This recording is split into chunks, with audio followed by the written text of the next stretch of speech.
We can blank the screen as requested earlier. Mr. Garrett, can we blank the screen out as requested? Oh, okay. Okay. I know you put it up just for geographic reference. Thank you. Before you start my 2 minutes, I'd like to ask one question, please. If I have a question... We're just taking public comment. Well, if I have a question for Mr. Garrett, may I ask that question to get an answer? After the meeting. I see. So I would proceed prefer that with the your public comments. hear it, actually. I'm sorry? I would prefer that the public hear the response. Please just address the committee and give us your comments with regard to the motions. Very good. All right. Well, my concern is Mr. Garrett spoke about the exploratory well, and there will be waste generated from the exploratory well. Where will that waste go? I'd like that question answered first, please. Mr. Garrett. This is not an exchange or a All right. Q&A. Please Very good. just I will share with us. proceed. Okay. I just wanted to clarify that.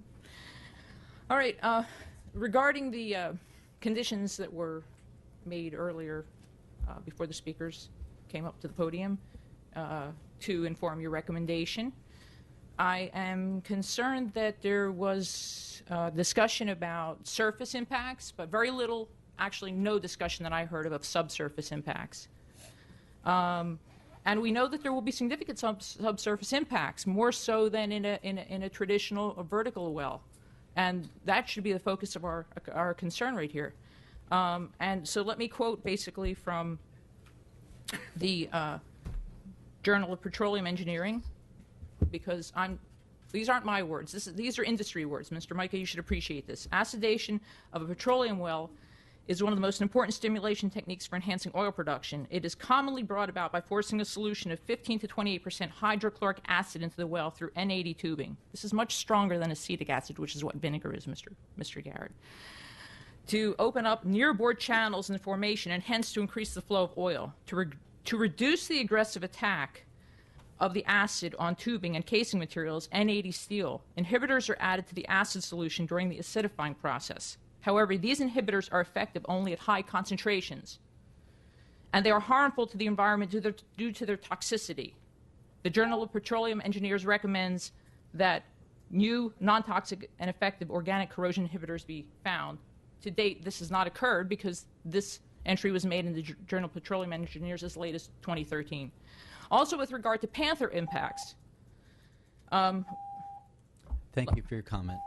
I also have the minutes from another speaker, Who would that be? Pam Garibaldi. Please continue for 1 minute. Thank you, sir. Regarding what Mr. Land said at the March 11th hearing, I was appalled, actually. Mr. Land should know better. His opinion is not the opinion of peer-reviewed scientists. His opinion is not the opinion of the U.S. Fish and Wildlife Service, which is the federal agency in charge of the recovery program for this critically endangered apex predator. Okay, this is one of the most delicate species on the planet for recovery. Let me read from you from the Florida Panther Recovery Plan, 3rd edition, issued as late as 2008 by the U.S. Fish and Wildlife Service. Potential panther habitat throughout the Southeast continues to be affected by urbanization, residential development, conversion to agriculture, mining and mineral exploration, lack of land use planning, and other sources of stress.